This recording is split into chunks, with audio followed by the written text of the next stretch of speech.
Hello, my friend. Are you ready to have more clients? I'm your host, Debbie Shadid. I am a master at building businesses. I can help you get more clients with super simple strategies. Plus, I can help you with a mindset so you can overcome the drama and the doubt. So let's get started. All right, welcome to the Women's Business Success Show. I'm excited to have another guest on our summer series, the Grow You to Grow Your Business series. This one is a little bit of a departure from the other episodes that you've listened to about meal planning and about organization and some other things. And I'm going to have somebody talking about time management come next week. But Christy is going to be talking about something that is near and dear to me, and that is being a caregiver really in the sandwich generation. So Christy, this is my new friend, Christy Yates. Will you introduce yourself and tell us a little bit about what you do? Sure, absolutely. Thank you so much, Debbie, for inviting me to speak with you today. And my name's Christy Yates. I'm a coach, I'm an author and a speaker, and I talk a lot these days about the sandwich generation. So a lot of people have heard that term. If you know it, then you kind of know what I'm going to talk about. If you haven't heard the term, it's really those folks who are raising children or even having adult children living with them. Maybe they're taking care of and raising their own grandchildren, and at the same time caring for an aging parent. So that's the sandwich, right? Your children or grandchildren and your aging parents, and you're kind of stuck in the middle to kind of be the person. And over this last year with the pandemic, we've seen lots and lots of people change their family structures because of this. And lots of people who've been in care facilities or getting in-home services really suffered from changes in routine and not being able to see their loved ones. And so it's been a real awakening to the situation that we're in. And the last thing I'll say is really about 50% of Americans, this is according to Pew Research Center, are in the sandwich generation. And it's only getting larger because the baby boomers are all starting to really age into retirement, and then people are caring for them. So that's short and sweet. So I talked with Christy a little bit about my situation. I have taken care of my mother and my grandmother, and what a privilege it was to do that. But I said to Christy, like, oh my gosh, I wish there was a handbook on this. Like, I remember saying to my friends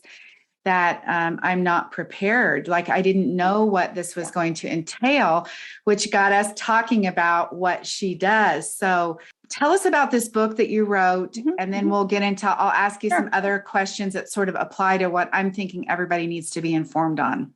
Absolutely. So like you, Debbie, I also found myself in a situation where my kids were in middle school and then high school for the last 6 years of my parents' lives.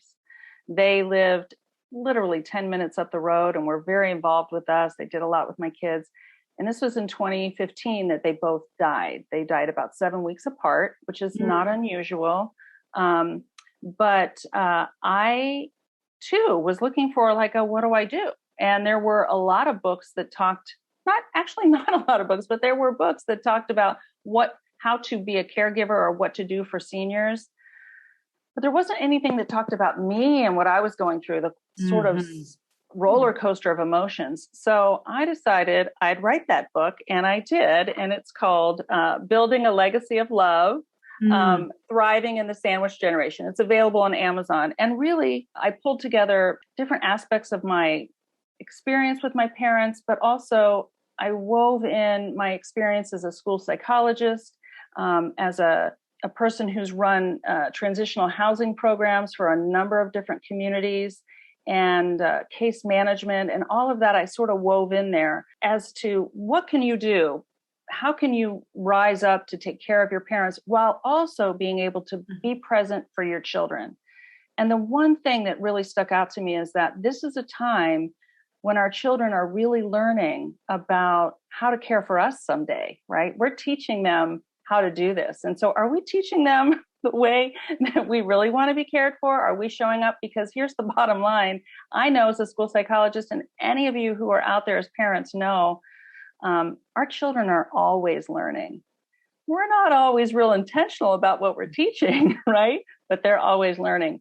So how can we think about taking care of ourselves such that we can show up to our families with as much joy and compassion and empathy as possible? Because that's what our kids can learn. And this is a really rich opportunity for families to come together. And unfortunately, it's a time that many families are pulled apart.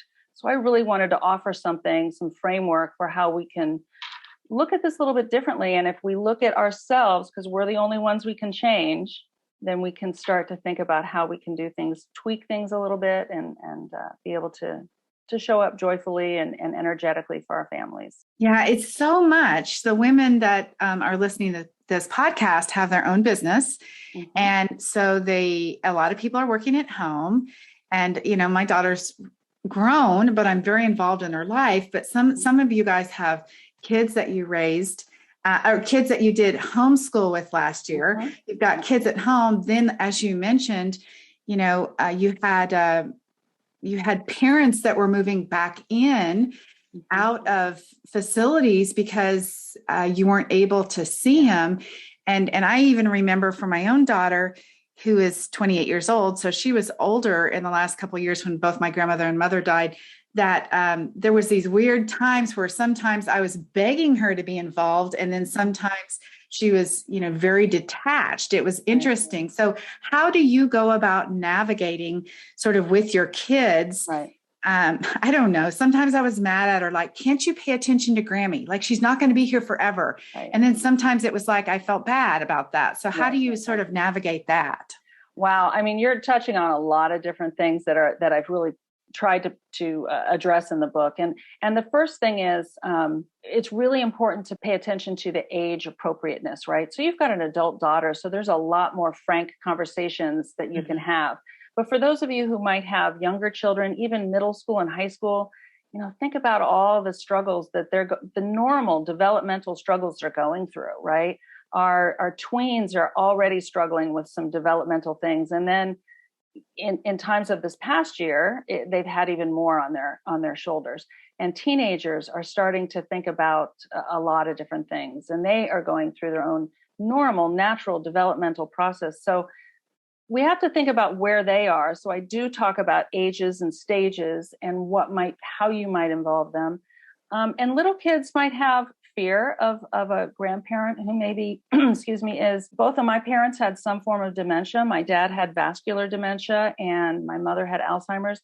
And really that is a growing trend, that dementia is really prevalent in older stages. And we're seeing that more and more. And women are being diagnosed with Alzheimer's at a higher rate than men. And that can be frightening to a child. So how do you have those conversations? And so some of it is, and I talk about this in the book, how do you, and what I like to do in coaching is talk to parents about where their kids are at, what's going on for them, so that we can structure what's the best way to integrate them.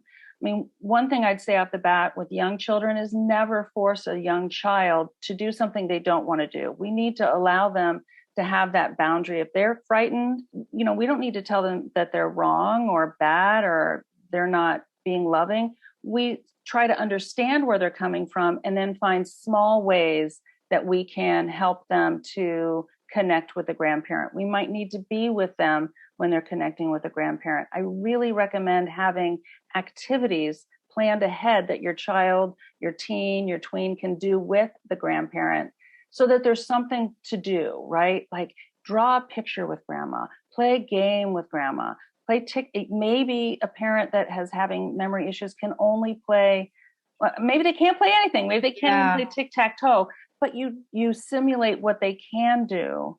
And it's amazing how compassionate kids are. Kids are so empathetic and compassionate. And when we stop to tell them, here's what's going on with grandma in really concrete, simple terms for little kids, and we can get a little bit more in depth with older children and try to explain what's going on, this raises their level to have compassion in action, right? Otherwise, we just assume something's wrong. Grandma's being mean or grandma's being weird. And we need to kind of reframe that for them because they don't know what's going on. And that also helps us to sort of, that's also something I had to keep reminding myself about. Oh, my dad's not just a grumpy old man. he might be in pain. He might be uncomfortable. Do I need to talk to his caregiver? My parents lived in an assisted living facility. Do I need to talk to them about the possibility of a urinary tract infection, UTIs? Because that brings up a lot of stuff that manifests in terms of like mood and memory for adults. So all these things I tried to address, but that's part of it. It's having those conversations and also allowing that they may not be where we want them to be. Oh, yeah. Because we're all individuals, and it's okay, because there are going to be times when we have to forgive ourselves for feeling angry or resentful or frustrated, and realize that's in some ways for us our grief process, right? We're already starting on the road to a grief process as soon as we start to recognize that our parent is not the same anymore, that they need us more, that they're declining. There's a loss there, and we have to acknowledge that loss. And so perhaps your daughter was feeling a loss too and didn't know how to show up for that yet. Mm-hmm. But we all work through it. Mm-hmm. And it's important to allow emotions to be acknowledged and honored. And then we can move past them. We can move from those difficult emotions to a different place once we know there's nothing wrong with us that we feel a certain way. We're just human and we're trying to get through it. It's hard on our hearts, so we have to kind of allow for that. I also know from my own experience, and I'm sure for you ladies that are doing this in your own life, family, what I had the capacity to do, other family members didn't have the capacity to do. And there was no reason for me to be mad at them for not doing it, because not everybody could handle repeating questions and couldn't handle maybe have patience with some sort of situation. So I think that's another sort of like have grace. I had to just keep telling myself there's no reason to be upset that somebody isn't doing what I think they should do. Everybody's just doing the best that they can. So true. So true. And that's a big step too, right? It takes a lot of self-awareness to be able to have that inner conversation with ourselves, that self-talk that's a little bit more reframing, like they're just doing the best they can. And also realizing that you need to take time for yourself. If you need a vacation, find other people who can touch base. If it's a sibling, an aunt, a cousin, whoever, a neighbor, an old friend of your parents, someone who might be able to pop in and care for them in other ways, right? If they don't have full-time care, you might need to find respite care that you can pay for or their insurance can pay for. If they're in assisted living, maybe letting the community know where they're living that you're taking off and here's where you can be reached for emergency, but that they know that you're not maybe going to be making your weekly visit or whatever. But that's important for you to take time for yourself. But those other people that are showing up, they might not do it the way you did. Maybe your sister's going to take your mom shopping and it's going to be different than the way you did it. That's okay. It's okay. Everybody can get through that. Yeah, no reason having any more fights with everybody else than we did. So I want to ask you, I was very fortunate with my grandmother that she planned her life very well and it was very well thought out. But in an ideal situation, you encourage people that you work with to be like, at what stage should they be sort of thinking about what's going to happen with mom and dad? Excuse me. And so tell me about that. What's the ideal situation? I'm so glad you asked that question, because the purpose of my book has several different layers. And one of them is to kind of help people that are in it. But really, it's also a call to action to people before you ever get there. Right. So I'm hoping that if you yourself are a senior and you haven't yet made plans, I hope this is a call to action for you to start talking with someone, maybe a financial planner, or at least have an advanced healthcare directive written, end of life plans. Maybe you're a millennial, maybe you're younger, maybe your parents are vibrant, they're early 60s. We're not going to talk about death yet.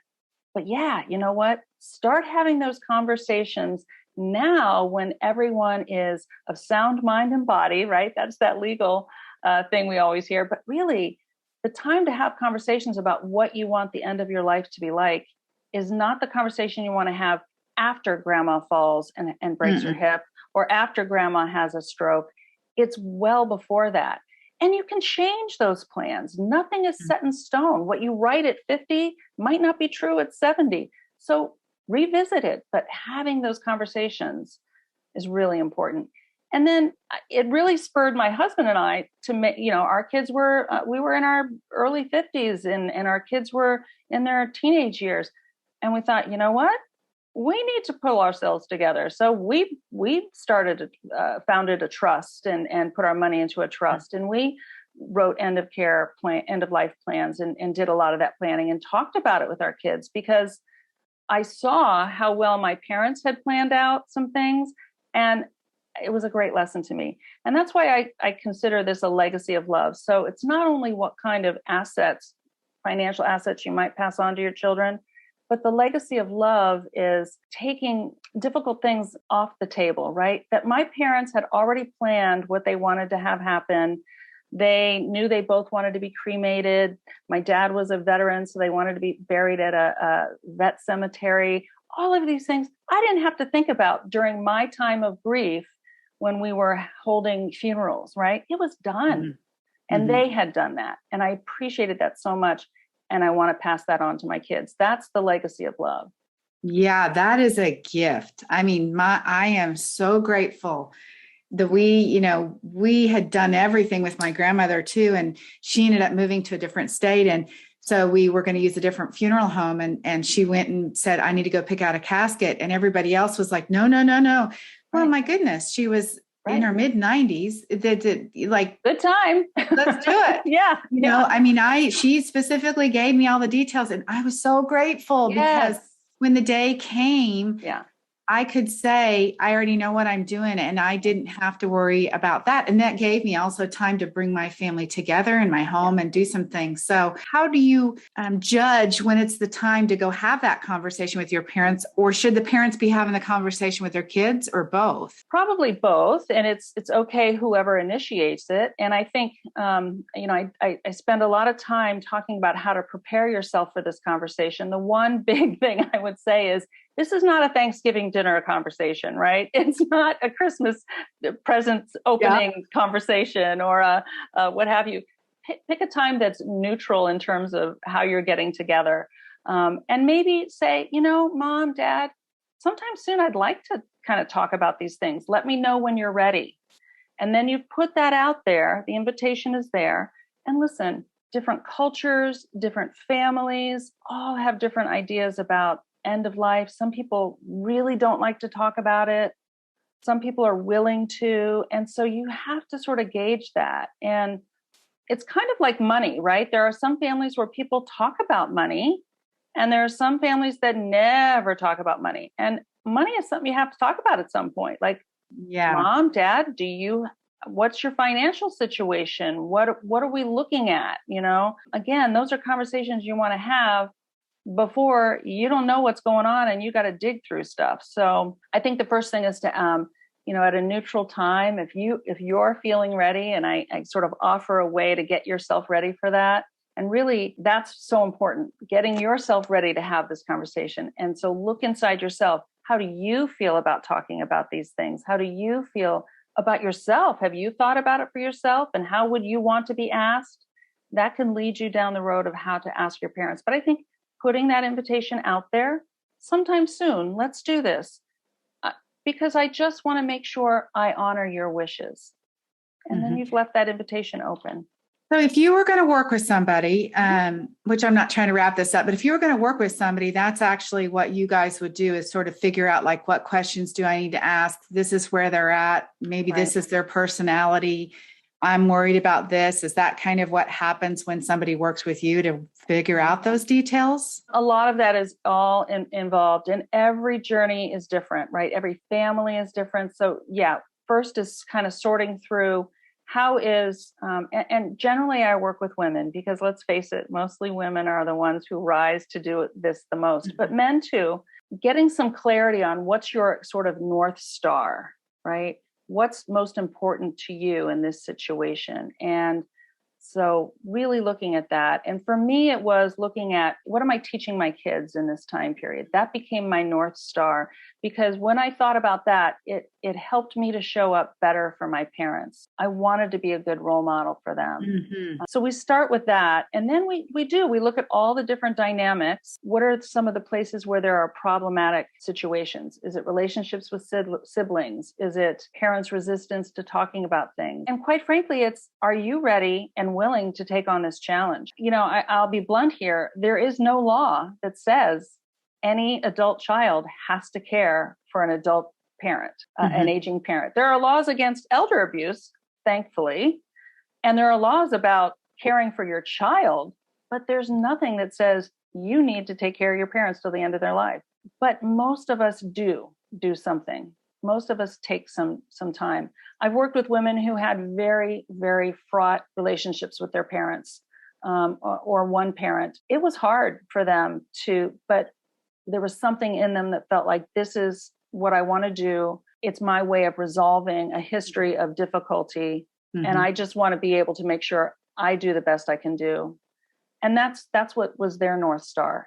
I had this terrible relationship with my parent, but they need me now. Yeah, I have resentments, but I need to look at how that's impacting me as a human being. So maybe taking some time to do some things is going to help me resolve that so I can be a better person in my life as well. So there's lots of different layers to that, Debbie. So I think those are all good questions. And the things you talked about are definitely things that we would do in that process, but we would kind of start with that clarity piece. Oh, yeah. I mean, I had a great relationship with my grandmother and she raised me, and I didn't have a good relationship with my mom and I took care of her too. So there is a lot of that where you have to sort of check in with yourself. And I just thought at the end of my life, I want to be able to say I did right no matter what was done to me. Right. Okay, let me ask about a couple of things that I hear all the time. Car keys, because I mean, my grandmother and my mother-in-law right now, this is like, we need to take, and everybody that I know who has parents like this age, like the first conversation is, you can't drive anymore. And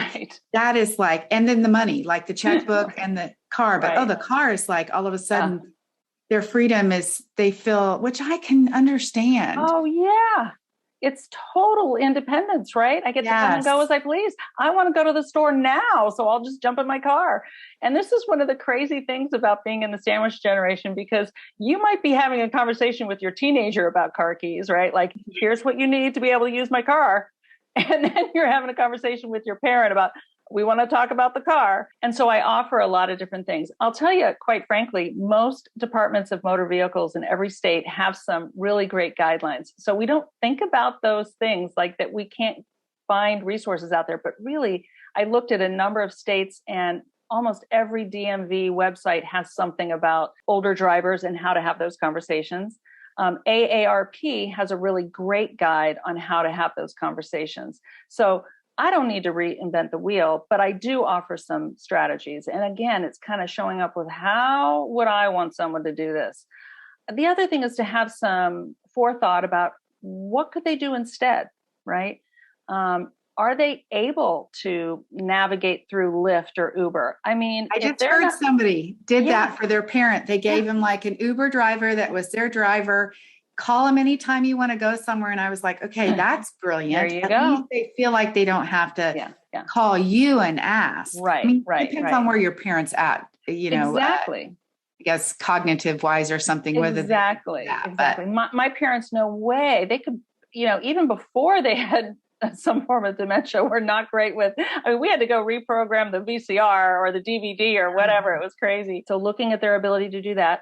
But what other alternatives? Is there public transportation that's safe and close and goes where they want to go? If they're living in any kind of community that, like my parents lived in a Sun City, right? So they were living in a place that had some services, right? So they could get on a bus and they could go someplace, right? But some people don't live that way. Some people live pretty remotely. And so how can you organize them getting out? Are there friends? Getting to church might be getting a friend to take you to church. Most faith communities have something to help people, right? Or if they don't, you can help start that, right? Like a ministry that might help people. Oh, let's go pick up 3 people here that can't drive anymore. And that's a wonderful way for people to give back. But I know that these are out there and we just have to look a little harder for them. but it's thinking about what can you replace that car with, because we do want them to be independent. If they have to depend on us all the time, first of all, that's going to drive us crazy. That's going to drive us crazy. Mm-hmm. And it's going to drive them crazy too. So we want to find those options for them. And there may not be a lot, right? I live in Sacramento. There are some very rural areas around me, and people don't have that kind of, there's no infrastructure that can help them. So it is about finding schedules. How can you schedule? This is when I'm coming out and we'll go to these 3 places. And maybe you have a friend come along. And this might be a great way to have a teenager or an adult child help you, like, okay, it's our weekend to help grandma go do X, Y, and Z. Mm-hmm. And you can tag team. So she or grandma or grandpa aren't overwhelmed with you, right? So gives you a little breathing room. And it's an opportunity for your child then to help. Yeah, I think this is just an incredible gift. I feel like at least in the United States, I know culturally some families always take care of each other. Yeah, but as a whole, I think as women have gone back to work and our children have gone to daycare and all of the other things, this having a grandparent come and live, or a parent or an aunt or whoever it is, hasn't happened as much in the last, I don't know, you would know the numbers more, but I hope that we're getting back to that, honestly. It's interesting. A lot of families have been sort of forced back together. And there are different services that have kind of risen to that occasion, right? The real estate industry, or at least the home building industry, has been really keen on this, right? You can go to most new home development that are single family homes, and oftentimes they offer a master bedroom on the first floor and another master up top in a 2-story, or they even have what's called a mother-in-law unit attached. Mm-hmm. Lots of builders are building that in because it's becoming harder and harder for people to age in place in some of their homes. And also there's sort of a combined income, right? So maybe your parents' Social Security or whatever pension they may or may not have can add to your bottom line. A lot of people have had to combine families for financial reasons. And so then how do we navigate through all of that is really important, such that everyone is getting their needs met and no one's being taken advantage of. But yeah, there's definitely some things that are happening.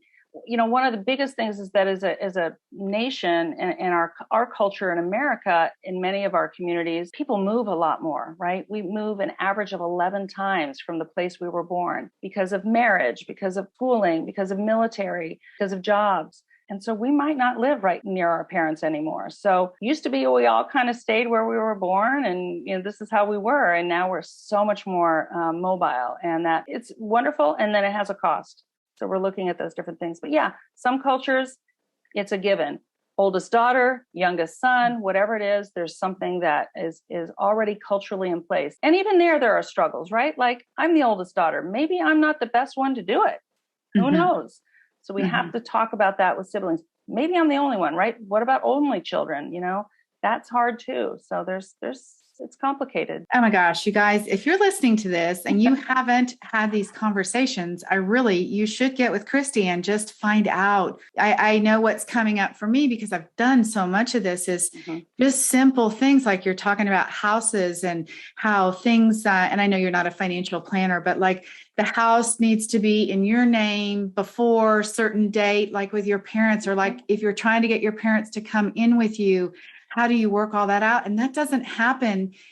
It's too late once they've already fallen and you say, I need to find a house with a mother-in-law plan. This is the conversation that you have early, like in the next 5 years, we need to move to a home, you know, God willing that it all works out timing wise that we need to move to a home that has this. So one of our parents or your parents or whoever, we have a space for somebody because it really, it's something that takes preparation.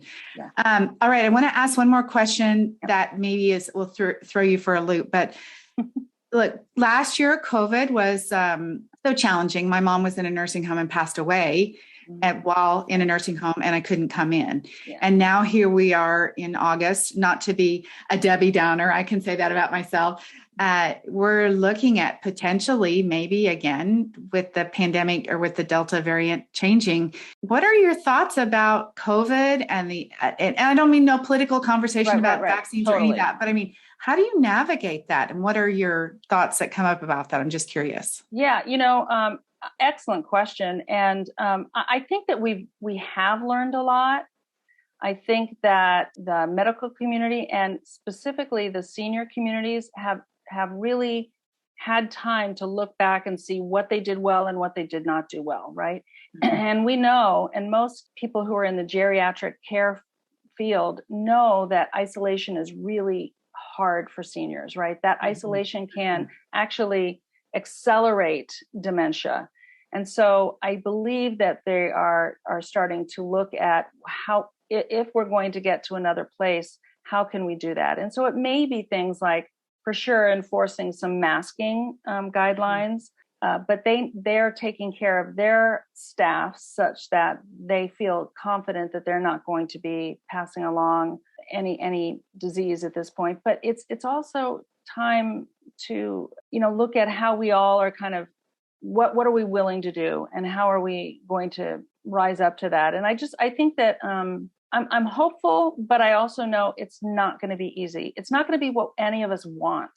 And so we have to calibrate our expectations to reality, right? And so again, that's that North Star mentality. What's most important here? And so we'll have to make some tough choices. But I think that we're seeing a lot more people get vaccinated, and that's helping. And then if we do have some masking and we are careful about how we're living such that we're not going to be taking something in with us, that's really the best we can do. And again, we have to look at our feelings about that. And if we don't feel that we can do that, then there may or may not be a cost to that. So we have to be realistic. But we have to calibrate our expectations. It's not going to be what any of us want. Well, yeah, it never is, right? Yeah, You're never, or at least my experience is, no matter how prepared I was and no matter how prepared they weren't, I still wasn't prepared. So I needed you, Christy, is what I needed. All right. This has been super insightful. And for some of you guys who are younger than me, who have not had these conversations, or who have, if you are in my age and you haven't been thinking about this, because my husband, I'm 57, because of all this, we've had these same conversations too with my daughter, poor child, only child who has to take care of all of us. But yeah, it's important both ways. I would really encourage you. Christy, tell me how people can connect with you.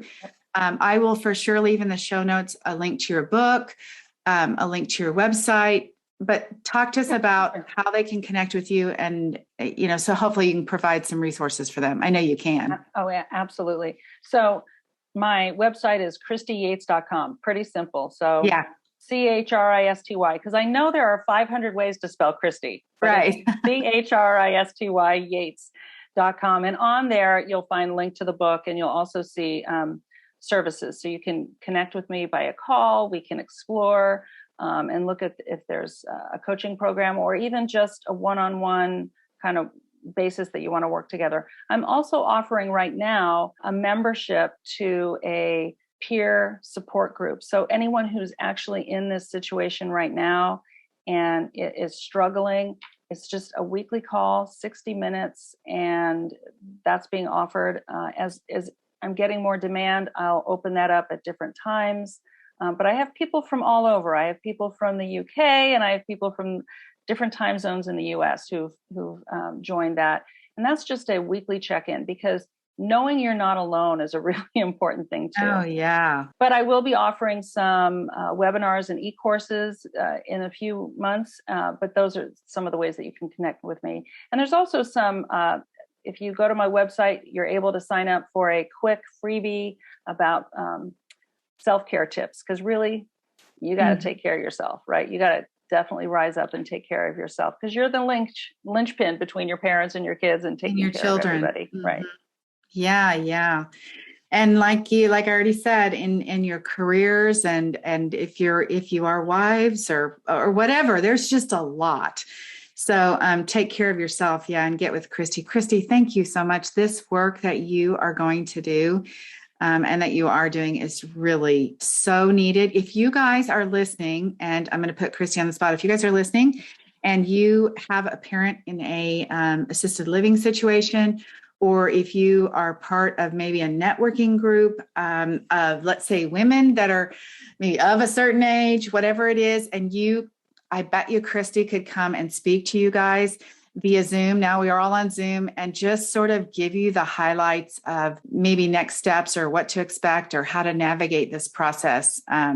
Is that right? Absolutely. You could do that? Absolutely. Yeah. I would love to do that. And I've done a number of those, and that would be awesome. So if you were in a group, a community organization, a faith community, I would love to come and talk to groups about this, to just sort of plant that seed, because these are the conversations we need to have. So yeah. Yeah. All right, you guys, ladies, have an amazing week. I will see you next time on our summer series where we talk about time management. Thank you. Thank you so much, Debbie. Yeah. All right, my friends, are you ready to get more clients? Let's go do it. Have an amazing week. And if you guys want that business assessment, I want to help you with your business. DebbieShadid.com/let's chat, LETSCHAT for a free business assessment. Until next time, bye-bye.